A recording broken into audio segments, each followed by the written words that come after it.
You're nothing but trash. Your kind should crawl anyway. Derek Whitmore's boot crashed into the wheelchair with brutal force. Maya Thompson's body tumbled across the gas station pavement. She hit the ground hard. Her shoulder screamed with pain. Her lungs emptied, and before she could even breathe, his foot connected with her hip. Worthless. Another kick. Her thigh this time. Useless. He raised his heavy boot for the final blow, aiming directly at her ribs.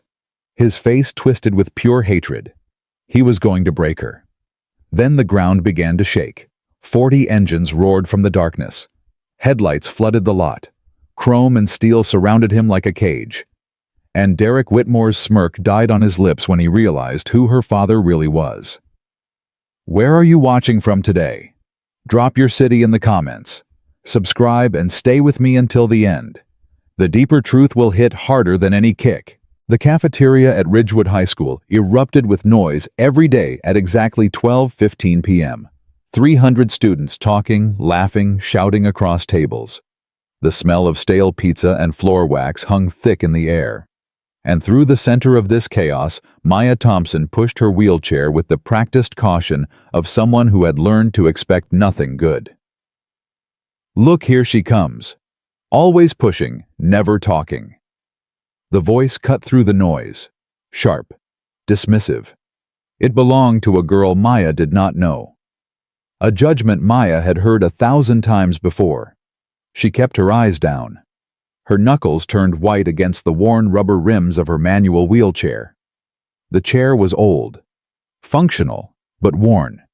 It squeaked with every hard push. Her arms ached from the long trip down from her locker on the 3rd floor. A daily marathon that left her muscles burning and her spirit depleted. Maya was 17 years old. She was intelligent. Her mind was sharp, observant, capable of things her body could no longer do. But years of isolation had built a fortress of silence around her. She was a black girl in a predominantly white school. She was in a wheelchair. Each label painted a target on her back. Together, they made her a ghost. She scanned the room quickly. The jocks occupied the central tables, loud and confident. Their Letterman jackets a uniform of belonging. The theater kids gestured wildly by the windows. The loners dotted the edges like scattered leaves. Every seat was taken. Then she saw it. A small round table near the vending machines. Empty. And crucially, it had a clear path. No chairs blocking the way. No backpacks thrown carelessly in her path. A surge of simple, profound relief washed over her. For one day she would not have to eat her lunch balanced precariously on her lap in that hallway alcove by the trash cans. For one day she could sit at a table like everyone else. She aimed her chair toward the spot, her muscles already anticipating the rest. Hey, Derek, over here. The name made her stomach clench. Derek Whitmore walked a few feet ahead of her. Tall, blonde hair that fell perfectly across his forehead. Expensive clothes that whispered of country clubs and generational wealth. His father, Richard Whitmore, owned half the commercial real estate downtown. Buildings, shopping centers, the new development project everyone talked about. Derek moved through these hallways like he owned them, because in a way he did. He was laughing with his friends, not even looking for a seat. Then he saw her. Maya watched him pause mid-stride. His eyes tracked her path, directly to the empty table. He saw her need. He saw her hope. A flicker crossed his handsome face. An idea. A decision. Derek turned. He strode the few steps to the empty table, and with theatrical, careless precision, he unslung his heavy leather backpack and tossed it onto the single chair. It landed with a loud thud. He leaned against the table, crossed his arms. A satisfied smirk played on his lips, and he looked directly at Maya. The chatter in the cafeteria dimmed. Not all at once, in waves. Students caught the silent drama unfolding. Conversations trailed off. Eyes turned. The air grew thick and heavy with anticipation. Maya stopped. Her wheels ceased their squeaking. She was marooned in the middle of the aisle, the focus of 200 pairs of eyes. She felt blood rush to her face, a hot tide of shame. He had not touched her. He had not spoken to her.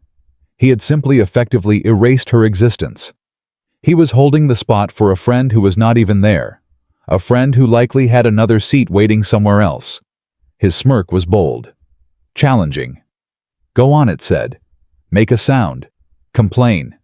Show everyone how pathetic you are." A spark of hot anger flared in Maya's chest. She wanted to say something. She wanted to push forward and demand that table. She wanted to call him out in front of everyone.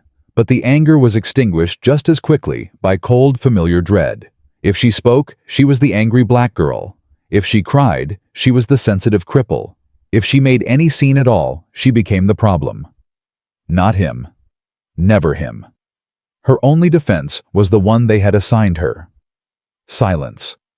She held his gaze for one long, agonizing second, her brown eyes meeting his blue ones. She saw the cruelty there, the enjoyment, the complete absence of guilt. Then she broke it. With a deep, shaky breath, Maya pulled her left wheel back and pushed her right wheel forward.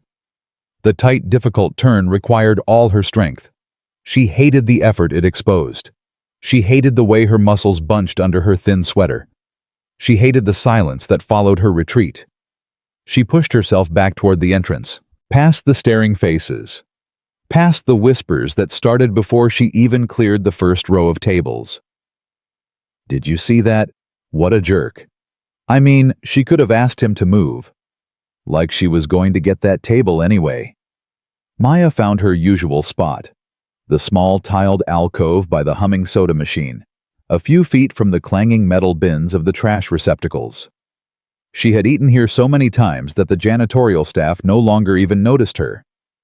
She pulled her brown paper bag from her lap, placed it on her knees, began to eat her sandwich. She did not look up. Derek watched her go. His smirk widened into a full grin. He gave a small laugh to his friends, who now slapped him on the back. "Classic," Tyler said. "Absolutely classic." "She looked like she was going to cry," another friend added. "Good," Derek said. The word was casual, dismissive. "Maybe she'll learn her place." The show was over. The cafeteria erupted back into noise. Derek Whitmore had not just taken a seat. He had sent a message to the entire school. This girl was nothing. She deserved to be nothing. And no one was going to stop him. But what Derek did not notice was the man pushing a mop bucket in the corner of the cafeteria. James Morrison, 62 years old. The school janitor. A black man with shoulders broad from a lifetime of hard work. Students looked right through him. Teachers barely acknowledged his existence. He was part of the building itself, invisible as the bricks. But James Morrison saw everything. He watched Maya retreat to her alcove by the trash cans. He watched Derek's victory celebration with his friends. And in his worn hands, gripping the mop handle until his knuckles ached, was a quiet, burning fury that had nothing to do with this moment alone.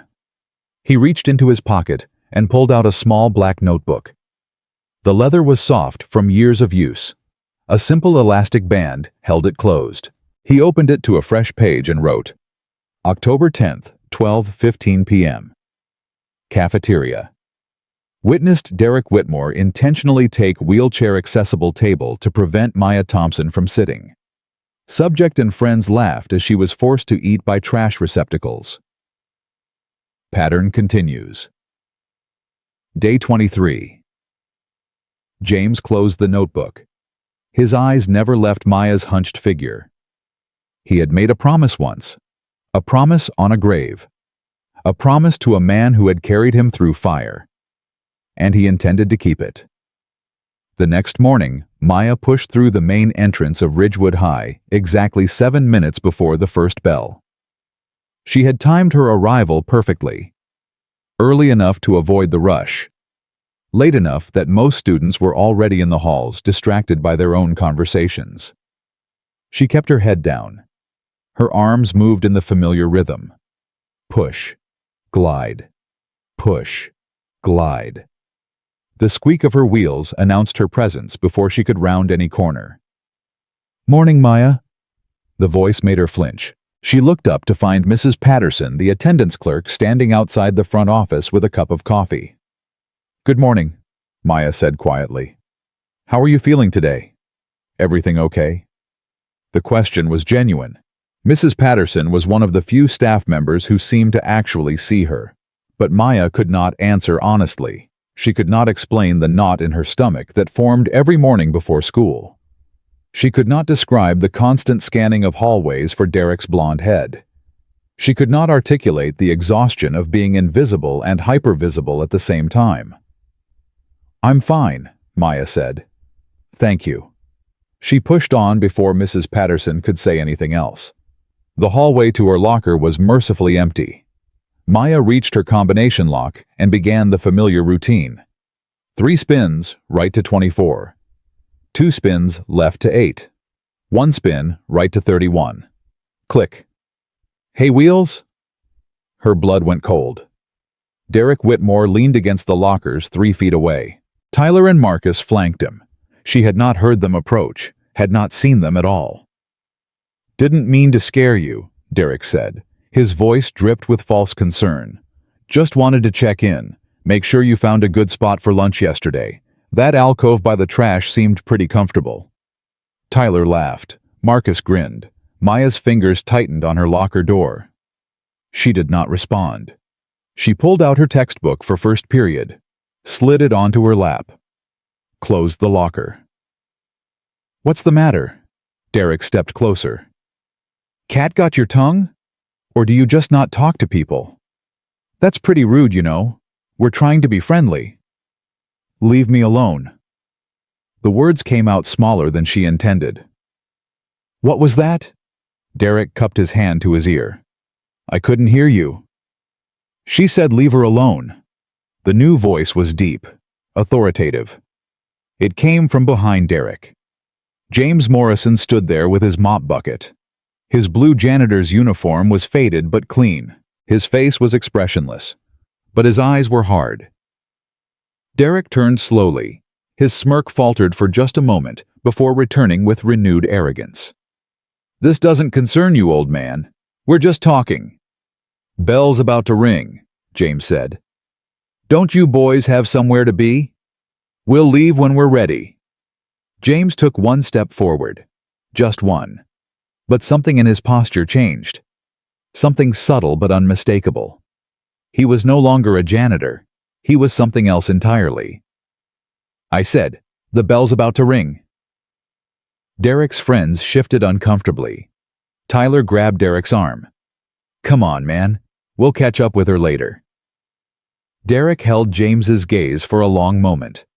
Something passed between them. A silent challenge. A recognition of something that Derek could not quite name. "Yeah," Derek finally said. "Later." He turned and walked away. His friends followed. Their footsteps echoed down the empty hallway. Maya looked up at the janitor. "Thank you," she whispered. James nodded once. "You need anything, Miss Thompson, you come find me. I'm usually in the West Wing during lunch. Maintenance closet by the gym." He pushed his mop bucket past her and continued down the hall. Maya watched him go, a strange warmth spreading through her chest. It was the first time in weeks that anyone had stood up for her. And it had been the school janitor. She did not know why that made her want to cry. 1 week passed. The incident at the locker was not repeated. Derek kept his distance. But Maya felt his eyes on her constantly. In the hallways. In class. At lunch in her alcove by the trash cans. He was watching her. Waiting for something. She tried to ignore it. Tried to focus on her studies. Tried to convince herself that he would get bored and move on. She was wrong. Friday morning, the atmosphere at Ridgewood High felt different. Students clustered in groups. Whispers followed Maya down every hallway. The usual apathy had been replaced by something worse. Forced acknowledgement. People were looking at her. Really looking. And they were smiling. Maya's stomach clenched with dread. She saw the first poster on the main bulletin board. It was huge. Printed in bright, aggressive colors. and centered on the poster was a grainy, unflattering photograph of her, taken from a distance. Her shoulders slumped, her face exhausted. She looked tired and defeated and small. Above her image, bold, cheerful letters screamed, "Help Maya roll on." Below the photo, "Please donate to the new wheelchair fund for Maya Thompson. Help our most deserving classmate get the mobility she deserves." Sponsored by Derek Whitmore, Ridgewood Class President Candidate. Maya stopped breathing. The posters were everywhere. They plastered the glass display cases. They hung crookedly above the water fountains. They were taped to the doors of the gymnasium, the library, the main office. Every single image featured the same exhausted snapshot of her, framing her not as a person, but as an object of pity. At the base of each poster sat a makeshift collection box.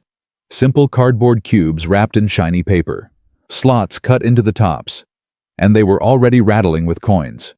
Students dropped their spare change as they passed, their faces lit with self-satisfaction, the warm glow of charitable action without any actual effort or sacrifice. Derek Whitmore stood at the busiest intersection of the main hallway. He wore a crisp white shirt. His smile was wide and practiced. As students approached, he accepted their donations with exaggerated gratitude. "Thank you so much. Every little bit helps." "You're so generous. Maya is going to be so grateful." "We believe in community. We can't leave anyone behind." Amber Jenkins approached with a $5 bill. She was popular, pretty, the kind of girl who had never once acknowledged Maya's existence. "Oh, Derek," Amber gushed, her voice loud enough to carry. "This is so sweet of you. She's just such a sad case, isn't she? It's wonderful that you're helping her." Derek accepted the bill with saintly humility. "We all have a responsibility to lift up those less fortunate, Amber. It's about showing leadership." Then his eyes locked onto Maya's. The mask slipped. Just for a second. Just long enough for her to see the truth beneath. This was not charity. This was humiliation dressed in good intentions. He had turned her disability into his political platform. He was laundering his cruelty through the currency of false compassion, and everyone was buying it. A dangerous hot tremor ran through Maya's arms. She pushed her chair with sudden force toward the nearest poster. Her tires squeaked in protest. She reached up, struggling to peel the heavy paper from the wall. "What are you doing, Maya?" Derek was suddenly beside her, flanked by Tyler and Marcus. His voice was smooth, patronizing, radiating synthetic concern. "Stop it," Maya managed. Her voice was raw. "Take these down." "Hey, easy now." Derek placed a hand on her shoulder, a gesture that felt more like a restraint than comfort. "Don't be difficult. We're doing this for you. It's for a better chair." Tyler snickered. Marcus tossed a quarter into the nearest donation box. The coin made a loud final clink. "I don't need your charity," Maya said. Her voice shook with controlled rage. "I didn't ask for this. This is humiliating." Derek removed his hand. His face shifted instantly from ally to victim. He addressed the handful of students who had stopped to watch. "See, this is why you have to be persistent when you help people. Sometimes the pride gets in the way of progress." He threw a significant pitying look at Maya. The message was clear. She was ungrateful. She was the problem. Maya stared into his eyes. She saw the casual, boundless cruelty of a boy who had never faced a single consequence in his entire privileged life. She knew he would never take the posters down. They were his victory flags, his campaign banners. Defeated, she let the crumpled corner of the poster fall back against the wall. She turned her chair and retreated. The coins rattled behind her like mocking applause. Maya pushed herself straight to the administrative office. Her heart pounded. Her arms burned. But she was not going to let this go. Mrs. Patterson looked up from her desk. Her smile faded when she saw Maya's face. "I need to report Derek Whitmore," Maya said. Her voice was steady, professional. She was pushing her anger down to a level of official complaint. He's putting up posters of me without my permission and fundraising under false pretenses. It's targeted harassment. Mrs. Patterson's expression shifted into a tight, uncomfortable line. She glanced at the door to the principal's office, then back at Maya. "Oh dear," she said. "Maya, Derek is just trying to help. He's such a sweet boy, and he's running for class president. This is good publicity for the school." Good publicity. Maya could not keep the disbelief from her voice. "He took my photo without asking. He's calling me unfortunate. He's making me look pathetic in front of everyone." "Perhaps you should try to be a little more appreciative. Don't make a big fuss about this. It could reflect poorly on you." The words hit Maya like a physical blow. Don't make a big fuss. It could reflect poorly on you. The system had not just failed to protect her. It had officially sanctioned the bullying. The adults in charge were not going to help. They were going to protect Derek Whitmore because his father's name was on the new gymnasium, because his family donated to the school board's campaigns, because he was white and wealthy and bound for success. And Maya was none of those things. "Thank you for your time," Maya said quietly. She turned and pushed herself out of the office. Her only option now was to disappear. She bypassed the library, bypassed her locker. She aimed for the only sanctuary the school offered. The girls' restroom at the end of the arts wing, the one with the oversized accessible stall that nobody else ever used. She pushed through the heavy metal door, rolled into the stall, slammed the gray metal door behind her. The sharp clack of the bolt sliding home was the only sound. She sat there, panting, her head bowed. The room smelled of bleach and cheap pink soap. Then she saw it, even here, on the inside of the stall door. A smaller version of Derek's charity flyer had been taped up. Her own face stared back at her, a prisoner, even in the only place she could escape. Maya closed her eyes. The hot sting of tears finally broke through her defenses. She did not make a sound. In the boys' locker room, Derek Whitmore was celebrating. The air was thick with the smell of sweat and mildew. Derek snapped a padlock onto his locker. His friends cheered around him. "Dude, that was epic," Tyler said, toweling his hair. "The new Wheels Fund, you're a genius, man." "Did you see her face?" Marcus added. "She looked like she was about to cry." "She should be grateful." Derek's public mask was gone. His voice dripped with contempt. "I made her famous. Besides, it looks good on my record. My dad says colleges love this community leader stuff." "Your dad's the best," Tyler said. "He always knows exactly how to play these things." "It's a family talent."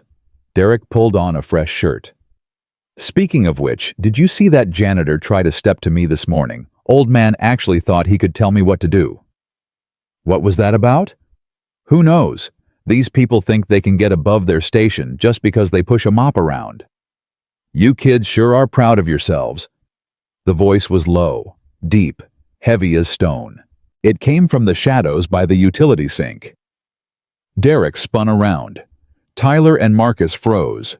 James Morrison stood there. He was leaning against the wall. His arms were crossed. His face was unreadable, but his eyes had a stillness that made Derek's stomach clench.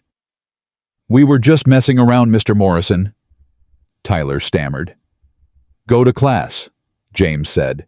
His voice was quiet, absolute.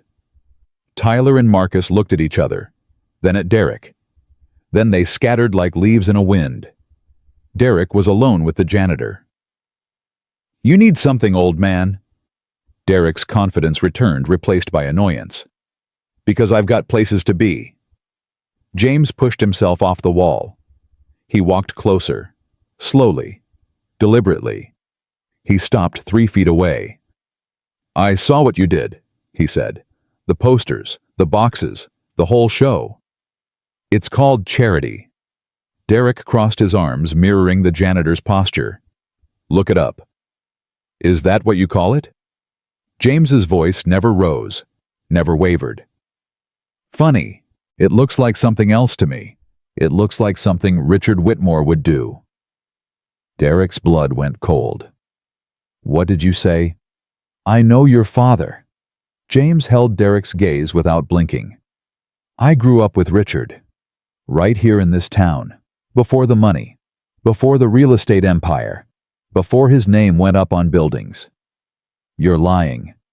He was a bully then, just like you are now. He liked to break things, people mostly. Anyone he thought was beneath him. Anyone who dared to show him up.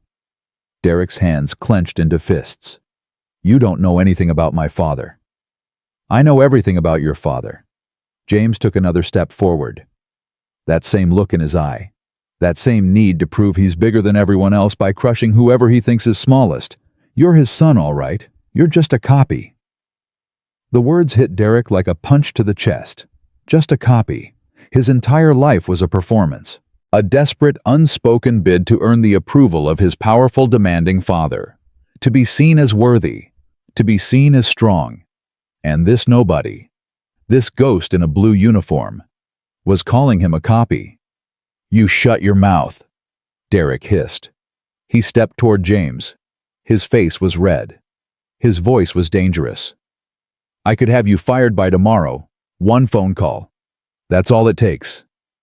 James did not flinch. He did not step back. Maybe you could, but that won't change the truth. And it won't change the fact that you're picking on a child who has already seen worse than you can imagine. What are you talking about? Leave that girl alone, son. James picked up his mop. His voice softened, almost sad.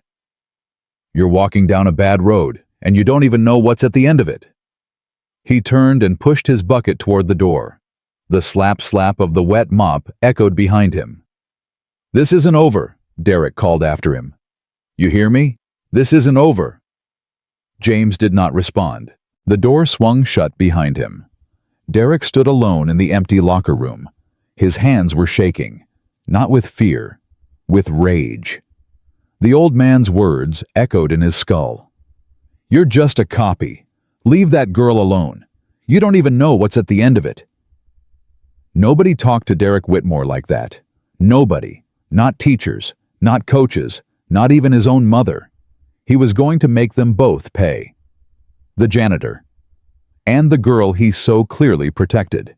He just had to figure out how. In the girl's restroom, Maya's breathing finally slowed. The tears had dried. The rage had burned down to embers. All that remained was the cold, familiar weight of resignation. She stared at the poster on the back of the stall door. Her own face looked back at her. Tired, defeated, alone. The image triggered something deep inside her. A memory she kept buried. A door she had welded shut 7 years ago. But the lock was breaking now. She was 10 years old again. Oak Street, their new house. The only one on the block with a black family living inside.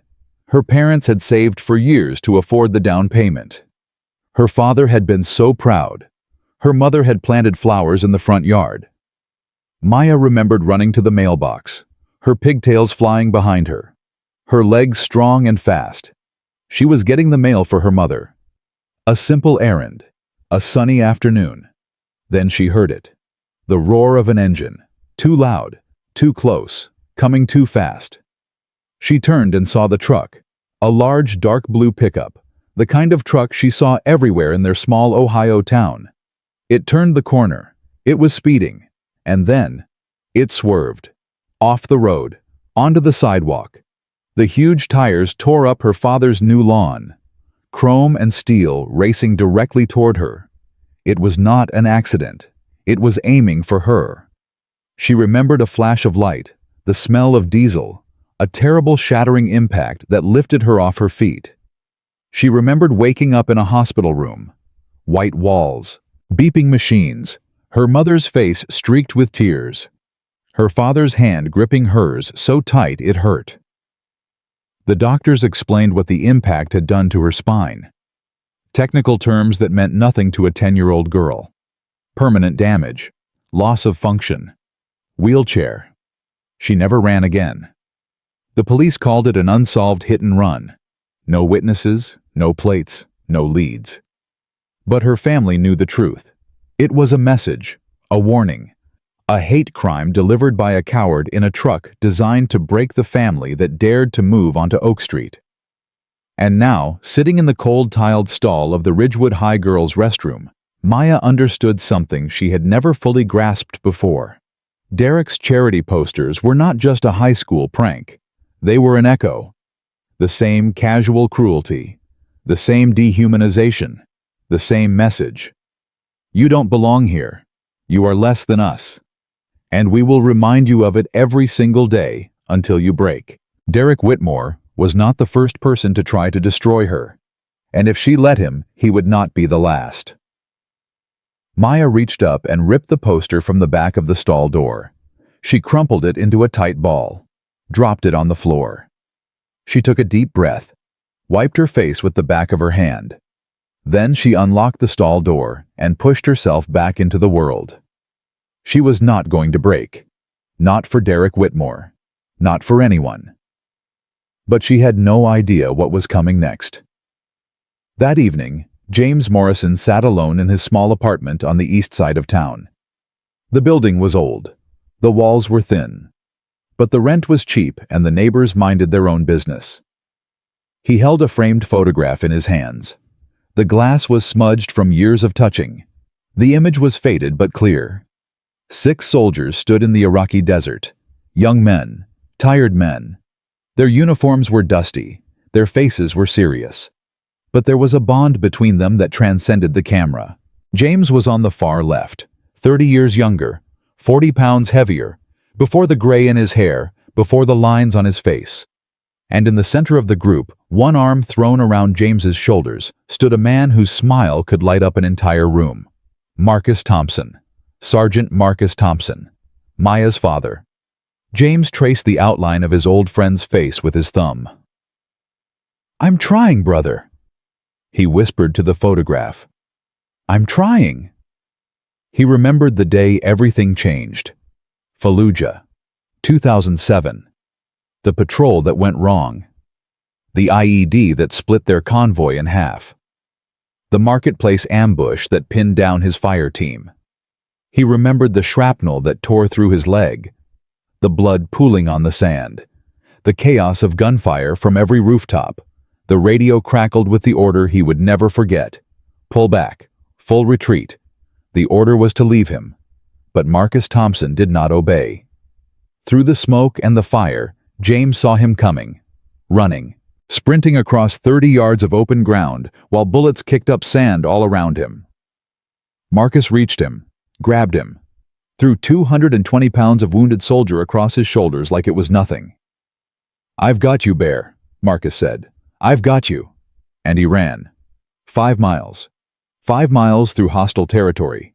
5 miles with James bleeding out on his back. 5 miles on a leg that James later learned was fractured in 3 places. Marcus Thompson carried his platoon sergeant to safety. He saved James Morrison's life. And then 3 years later, Marcus went back. One more tour.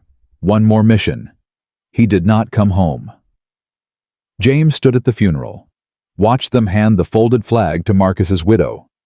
Watched a little girl with pigtails stand beside her mother, too young to understand why her daddy was never coming back. He made a promise that day. Over Marcus's casket. In front of God and every man who had served with them. "I'll watch over her," James told Grace Thompson. "For as long as I live, he's still here because of me, so I'll be here for you." When James heard that Richard Whitmore was still running things in this town, he knew where he had to be. He got the job at Ridgewood High, swapped his leather vest for a janitor's uniform, traded the open road for squeaky floors and clogged toilets. He had been watching Maya Thompson for 3 years now, from a distance, close enough to intervene, far enough to let her live her own life.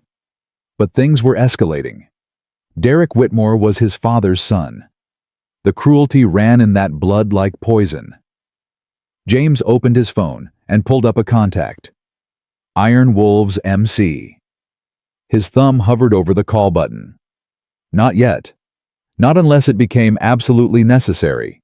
But if that boy laid one finger on Maya Thompson, James Morrison would bring down a storm that the Whitmore family could not even imagine. He set the phone aside. Looked once more at the photograph. "I've got her, brother," he said. "I promise. I've got her." And somewhere in the darkness, outside his window, the first storm clouds of the season began to gather. 3 days passed. The charity posters stayed up. The collection boxes kept rattling with coins. And Derek Whitmore's popularity soared to new heights. He was the hero of Ridgewood High, the compassionate leader who cared about the less fortunate. Teachers praised him in hallways. Girls who had never noticed him before now lingered at his locker. Maya became invisible again. But this time, the invisibility was different. It was the kind of invisibility that comes after public humiliation. The kind where people see you but look away. The kind where your existence reminds them of their own complicity. She ate her lunches in the alcove by the trash cans. She took the long route between classes to avoid the main hallways. She stopped making eye contact with anyone. But she watched Derek, and she noticed something that made her blood run cold. He was watching her too, not with the casual cruelty of before. This was different, calculating. He was tracking her movements, noting her routines, learning her schedule. On Thursday morning, Maya arrived at school to find James Morrison waiting outside the main entrance. He was pretending to sweep the sidewalk, but his eyes were fixed on her. "Miss Thompson," he said quietly as she approached. "Got a minute?" Maya stopped. She had not spoken to him since the incident outside her locker. Part of her wanted to thank him again. Part of her wanted to ask him why he cared. "I have to get to class," she said. "This won't take long." James glanced around. The sidewalk was empty. Most students were already inside. "You need to be careful, more careful than usual." "What do you mean?" "The Whitmore boy. He's not done with you. He's planning something." Maya felt the familiar knot tighten in her stomach. "How do you know?" "Because I know his type. I knew his father. The same poison runs in both their veins." James reached into his pocket and pulled out something small. "I want you to take this."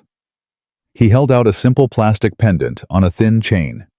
Beige-colored, the kind of medical alert device advertised in daytime television commercials. It looked like something a grandmother would wear. "What is this insurance?" James pressed it into her hand. "If you're ever in trouble, real trouble, you press that button, press it hard, and hold it down." Maya turned the pendant over in her palm. "Does it call 911? "No." James's voice dropped even lower. "It calls me. And then it calls people who can get to you faster than any ambulance." "I don't understand." "You don't have to understand. You just have to trust me. Can you do that?" Maya looked up at the old man's face, the lines around his eyes, the gray in his close-cropped hair, the steady, unwavering gaze that seemed to see right through her. "Why are you doing this?" she asked. "Why do you care what happens to me?" James was silent for a long moment. His jaw tightened, his hand still gripping the broom handle trembled slightly. "Because I made a promise," he finally said. "A long time ago. To someone who saved my life. And I don't break my promises." Before Maya could respond, the warning bell rang. Students began pouring out of cars in the parking lot. The moment was over. "Keep that with you," James said. "Always. And stay away from the Whitmore boy." He turned and walked back toward the school entrance, pushing his broom ahead of him. Maya looked down at the pendant in her hand. It felt heavier than it should, like it carried the weight of something she could not yet comprehend. She slipped the chain over her head and tucked the pendant under her shirt. Then she pushed herself inside. That same morning, Derek Whitmore sat in his father's home office. The room smelled of leather and expensive cigars. The walls were covered with framed photographs of Richard Whitmore shaking hands with politicians, business leaders, local celebrities. "What's so important?" That it couldn't wait until dinner? Richard asked. He did not look up from his laptop. That janitor at school, Derek said. The old black guy. He's been interfering with me. Richard's fingers paused on the keyboard. Interfering how? He stood up for that girl, the one in the wheelchair, threatened me in the locker room, told me to leave her alone.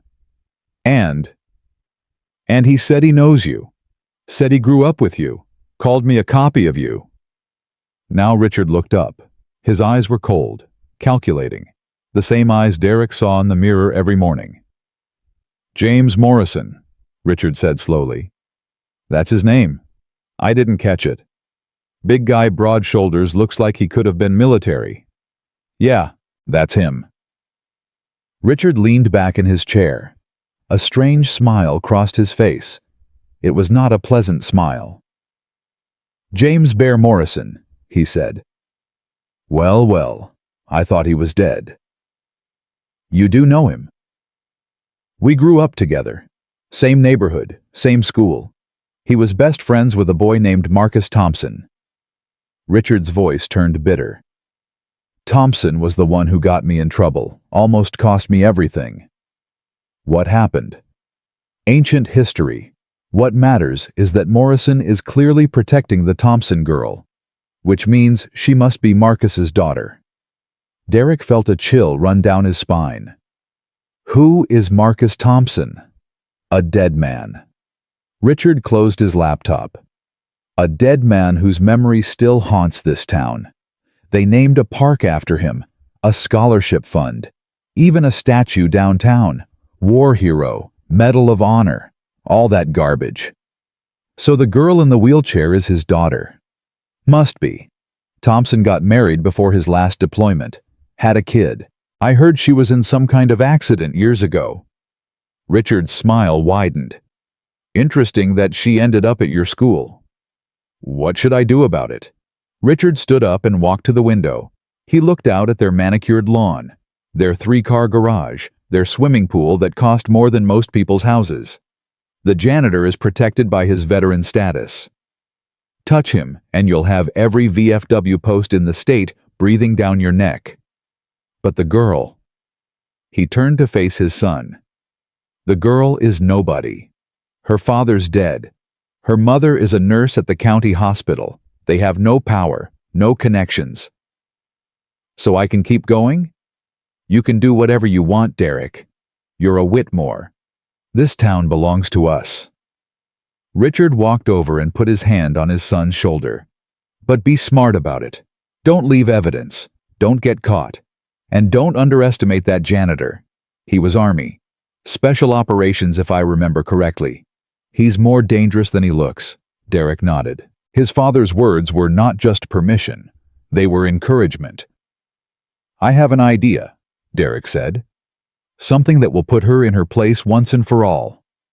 I don't want to know the details. Richard returned to his desk. Just make sure your hands stay clean. We have too much riding on the city council vote next month. Don't worry, Dad. I'll be careful. Derek left his father's office with a plan forming in his mind. He would not touch the janitor, but the girl was fair game, and he knew exactly how to break her. The next day was Friday, the last day of the school week, the day Derek had been waiting for. He knew Maya's schedule by heart now. She stayed late on Fridays for tutoring in the library. Her mother worked a double shift at the hospital every Thursday night into Friday morning, which meant Maya always walked home alone on Friday afternoons. Actually, she wheeled home alone, down the main road that curved past the old industrial district, past the abandoned gas station that everyone called Cold Spring, a desolate stretch of road with no houses, no businesses, no witnesses. Derek arrived at school early.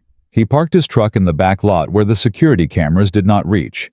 He waited in his vehicle until he saw Maya push through the main entrance. She looked tired, worn down. Good. The final bell rang at 3:15 p.m. Derek watched Maya emerge from the side doors at 3:47 p.m. She always used the side entrance, always took the access ramp that led directly to the sidewalk, always turned left toward Main Street. He started his engine, Maya was halfway to the sidewalk when Derek's truck pulled up beside her. The engine growled. The heavy vehicle blocked her path. "Hey!" Derek leaned out the window. "Watch where you're going." Maya flinched.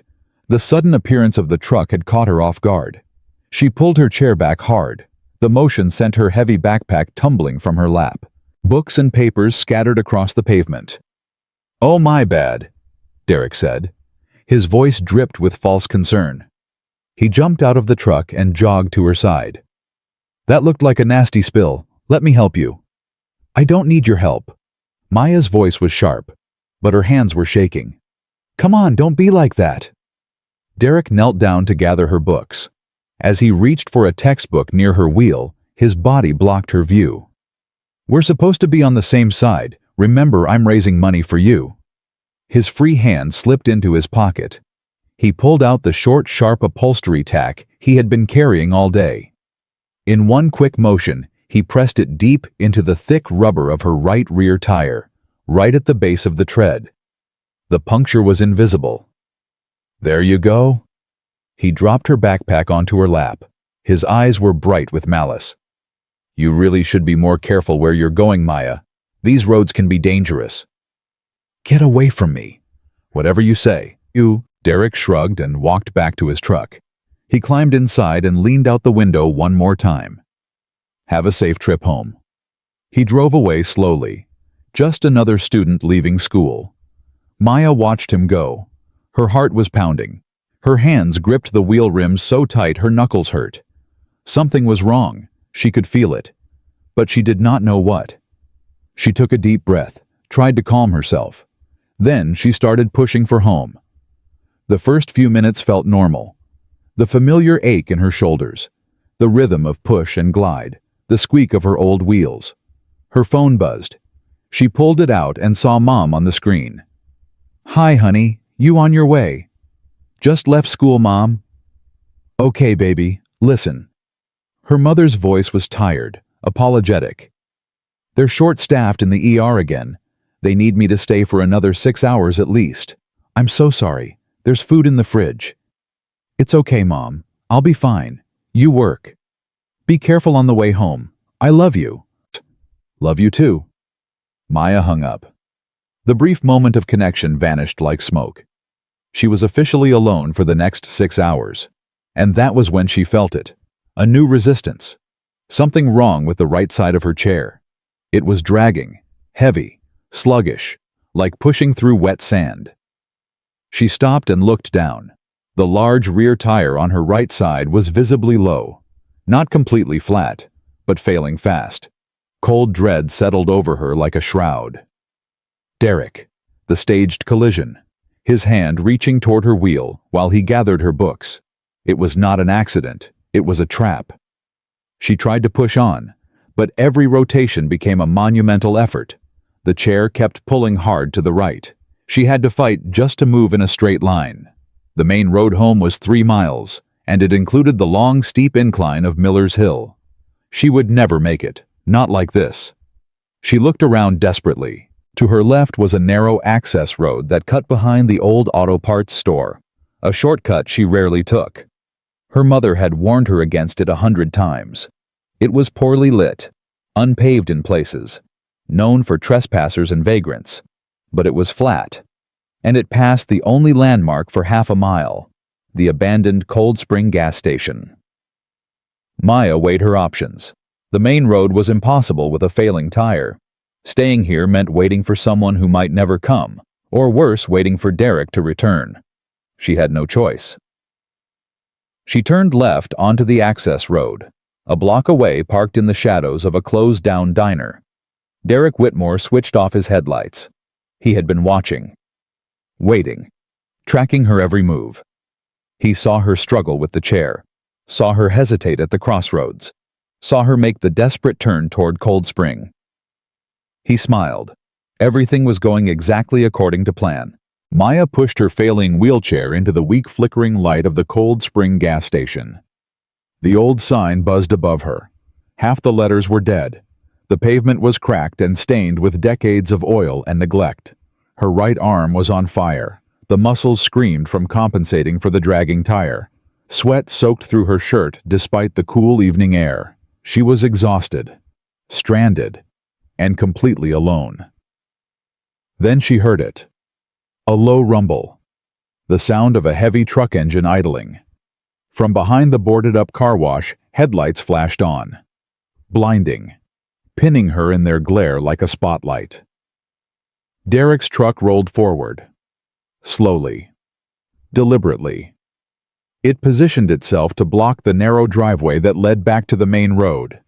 The engine cut off. Silence crashed down. The only sound was the buzzing of the damaged neon sign. Derek stepped out of the driver's side. He did not slam the door. He closed it with a soft, deliberate click, like someone who had all the time in the world. "Well, well." His voice echoed across the empty lot. "Look what we have here. Having some trouble, Maya. That old chair finally give out on you." Maya did not respond. Her chest was tight. Her hands gripped her wheels. She had no energy left for his games. "What's the matter?" Derek walked closer. His boots crunched on the gravel. "Cat got your tongue? Or did that old janitor tell you not to talk to me?" Still nothing. Maya just stared at him, refused to give him the reaction he wanted. Her silence seemed to bother him. "You know what your problem is, Maya." Derek's voice hardened. "You think you're better than everyone, sitting there in that chair acting all silent and superior, like you're above it all. I just want to go home." Do you really?" He laughed. A short, ugly sound. "Because I think you like the attention.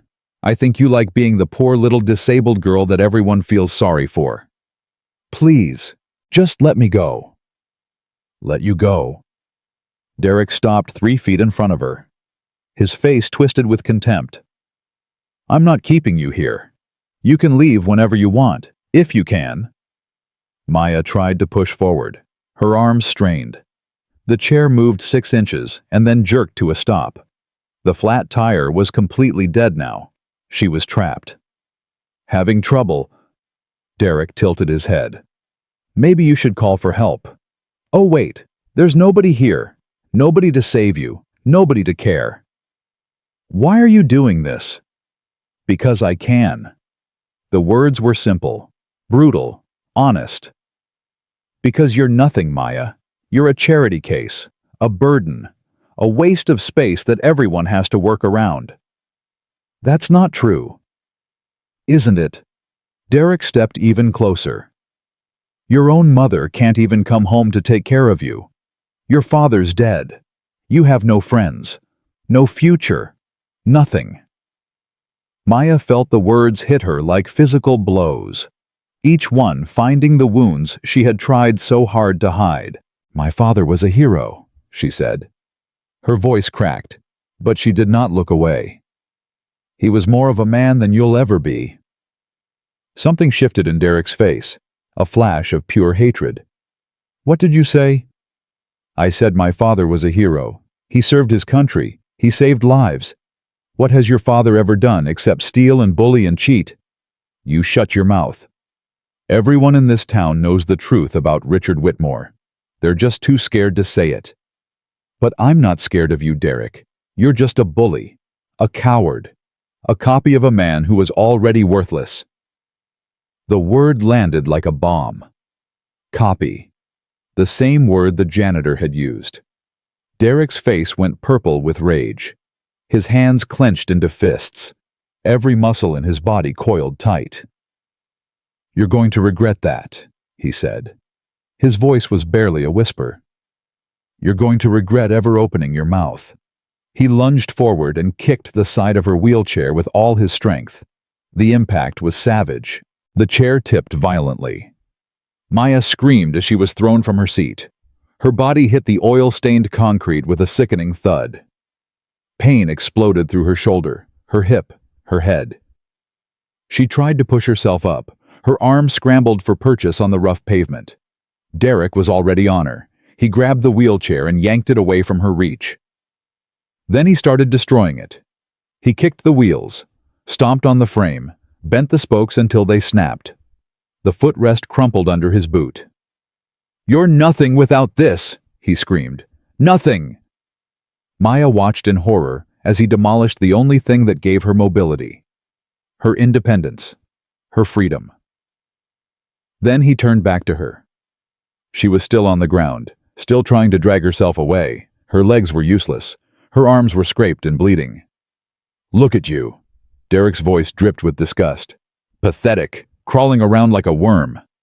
He drew back his foot and kicked her in the hip. The pain was blinding. Maya cried out and curled into a ball. Worthless. Another kick. Her thigh this time. Useless. He kicked her again. "You're nothing but trash. Your kind should crawl anyway." He raised his boot for the final blow, aimed directly at her ribs. Maya's hand found the pendant around her neck. She did not even think about it. Pure instinct. Pure desperation. She pressed the button. She pressed it hard. And she held it down. 1 mile away in the parking lot of an old diner, James Morrison's phone exploded with an alert. He looked at the screen. His blood went cold. Emergency. Maya Thompson. Cold Spring gas station. James was on his motorcycle before the second beep finished. His engine roared to life. He pulled up a group text. 40 contacts. Men he had served with. Men he trusted with his life. Iron Wolves. This is Bear. Code Red. Cold Spring. Now. Within seconds, his phone lit up with responses. On my way. 10 minutes out. Rolling now. James Morrison tore out of the parking lot like a man possessed. He was 1 mile away, and Derek Whitmore had no idea what was coming. Derek's boot hung in the air for what felt like an eternity. Maya curled tighter into herself. Her eyes squeezed shut. Her body braced for the impact that would shatter her ribs. Then the ground began to shake. It started as a vibration, a distant rumble that seemed to come from everywhere at once. Derek froze, his foot still raised, his face twisted with confusion. The sound grew louder, deeper, a percussive roar that shook the cracked pavement beneath them. It was not thunder. It was not a passing truck. It was engines, dozens of them. Headlights exploded from every direction. They flooded the abandoned gas station like stadium lights. Blinding. Merciless. They caught Derek in their glare with his boot still raised over Maya's crumpled body. 40 motorcycles poured into the lot. They came from the access road. From the highway. From side streets that Derek did not even know existed. They moved in perfect formation. 2 by 2. A wall of chrome and steel and leather that formed a tight circle around him. The roar of 40 engines idling together was deafening. The vibration rattled Derek's teeth, his bones, his confidence. He lowered his foot slowly. His face had gone pale, white as paper. His eyes darted from bike to bike, from face to face. These were not young men. They were old, weathered, hard. Men in their 50s and 60s and 70s, black and white and Hispanic. Their leather vests bore identical patches, steel wings over a single polished star. The bike at the very front cut its engine first. The sudden silence was almost worse than the noise. The rider swung his leg off the motorcycle. He was a large man, broad shoulders, close-cropped gray hair. He walked into the center of the headlight beams with slow, deliberate steps. He reached up and unclipped his helmet, pulled it off. Derek's blood turned to ice. It was the janitor, James Morrison. But this was not the man who pushed a mop through the hallways of Ridgewood High. The blue uniform was gone. In its place was a worn leather vest over a heavy flannel shirt. The words "Iron Wolves" were stitched across the back. Military patches decorated the front. This man was not a servant. He was a commander. James looked at the ruined wheelchair first. The bent frame, the broken spokes, the crushed footrest. Then he looked at Maya, crumpled on the pavement, bleeding, gasping for breath. His jaw tightened. A vein pulsed in his temple. Then his eyes found Derek. "Mr. Whitmore." His voice was quiet, but it carried over the rumble of the remaining engines like a blade. You have just made a fatal mistake. Derek tried to speak. His mouth opened. No sound came out. James walked past him, past the destroyed chair. He moved with a purpose that was terrifying in its calm. He knelt beside Maya. His large, calloused hands were suddenly gentle, impossibly gentle. He lifted her carefully, propped her against the wall of the old gas station, shielded her body with his own. "You're safe now, Maya," he said softly. "I've got you. You're safe." Maya looked up at him through tears of pain and relief. "Mr. Morrison, how did you—" "Don't talk, just breathe. Help is coming." He stood slowly. His knees cracked. His old bones protested. But when he turned to face Derek again, there was nothing old about the fire in his eyes. "You're a coward, Mr. Whitmore." The words were not an insult. They were a diagnosis. Attacking a child, a disabled girl, in the dark, alone. That's your idea of being a man. "I didn't—" "She fell. I was trying to help her." A single harsh laugh erupted from James. It held no humor, only contempt. "Help her? After you sabotaged her chair? After you followed her here? After you kicked her while she was on the ground? You can't prove anything." "I don't have to prove anything." James swept his arm toward the circle of bikers. 40 witnesses just watched you destroy that wheelchair. 40 witnesses just watched you put your boot on a defenseless child. 40 veterans who served this country while your daddy was busy stealing from it. Derek's eyes went wide. "You don't know my father." "I know exactly who your father is. I've known Richard Whitmore since we were boys. Same neighborhood, same school, same poison running through both your veins." James took a step closer. His voice dropped to a growl. "But here's the question you should be asking yourself right now. Do you know who her father is? Do you have any idea what you just did?" Derek shook his head. His mouth was dry. His heart was pounding so hard he could feel it in his throat. "Her father," James said, "was Sergeant Marcus Thompson, United States Army, 3rd Infantry Division, Medal of Honor recipient. The man who founded this club." The words hit Derek like physical blows. He stumbled backward, his legs suddenly weak. "He founded the Iron Wolves for the men he served with. The men who came home and needed a family. Men like me." James jabbed a finger into Derek's chest. "I was his platoon sergeant. When we buried him, I stood over his casket and made a promise. I promised his widow that I would watch over his only child for as long as I lived." Derek's world was collapsing. The confidence, the arrogance, the certainty that his father's name would protect him from any consequence. All of it crumbled to dust. "That's why I'm at your school," James continued. "That's why I mop your floors.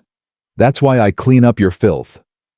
Because I made a promise to a man who was worth 10,000 of your father. A man who carried me 5 miles through enemy fire on a broken leg. A man who died saving his brothers." Derek tried to speak. "I didn't know. I swear I didn't know." "Ignorance is not an excuse." James's voice was ice. "You didn't know who she was, fine, but you knew she was alone. You knew she was vulnerable. You knew she couldn't fight back, and you attacked her anyway. That's not ignorance. That's cowardice." A woman's voice cut through the tension, sharp, commanding. "He's lying bare." A biker in her 60s stepped forward, gray hair pulled back in a tight braid, a leather vest decorated with a Women's Army Corps pin. Her face was hard as granite. "He didn't stumble onto her by accident. He planned this. Look at his truck, parked to block the exit. Look at her chair, sabotaged before she even got here. This was premeditated." She walked to where Maya was leaning against the wall, knelt down beside her. Her gloved fingers found something in Maya's clenched fist. She held it up for everyone to see.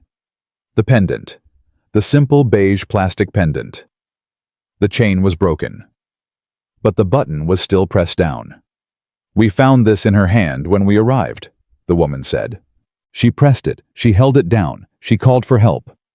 She turned to face Derek. Her eyes were merciless.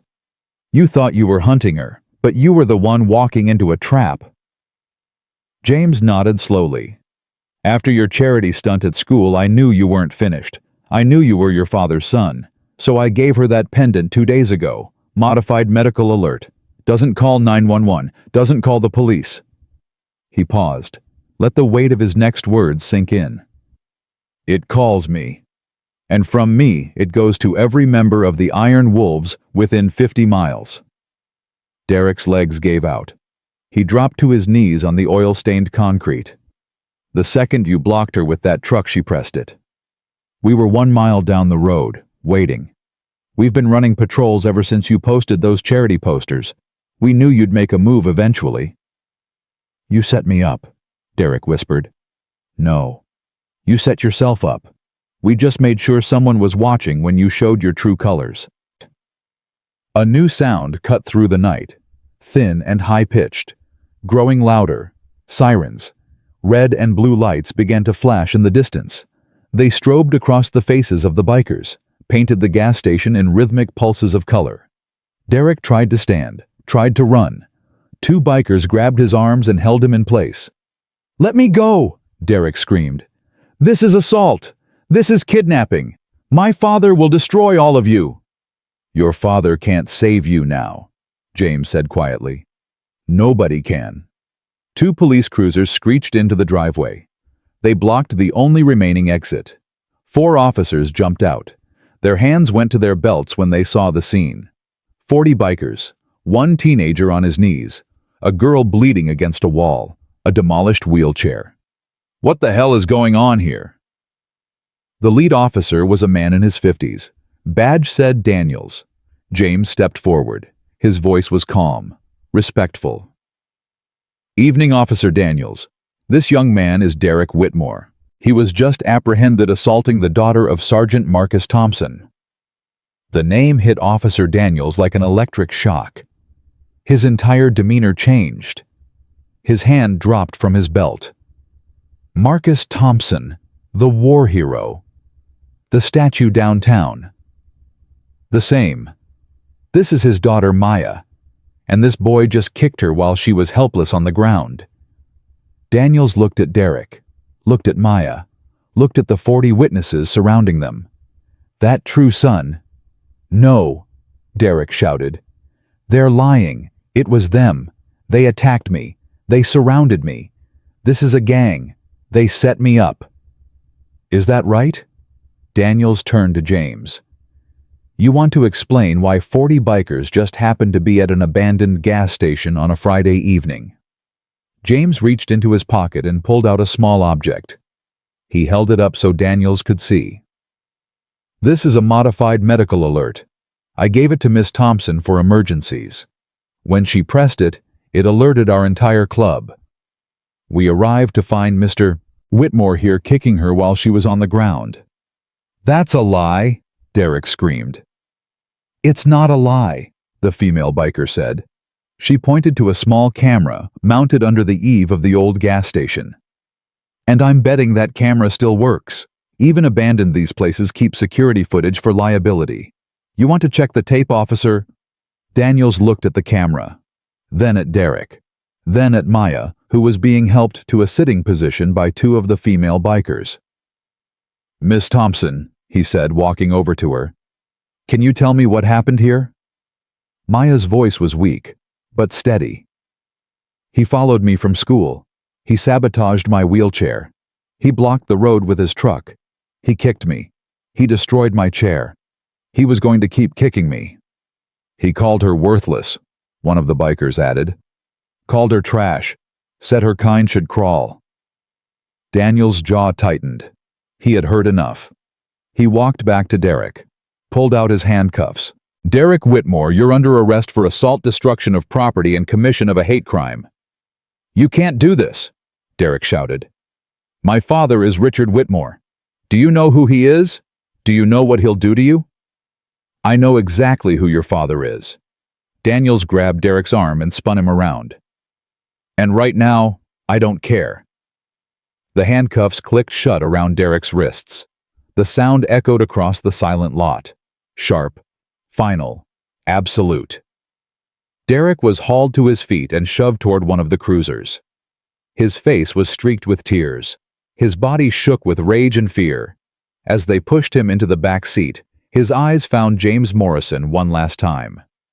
The old man stood motionless.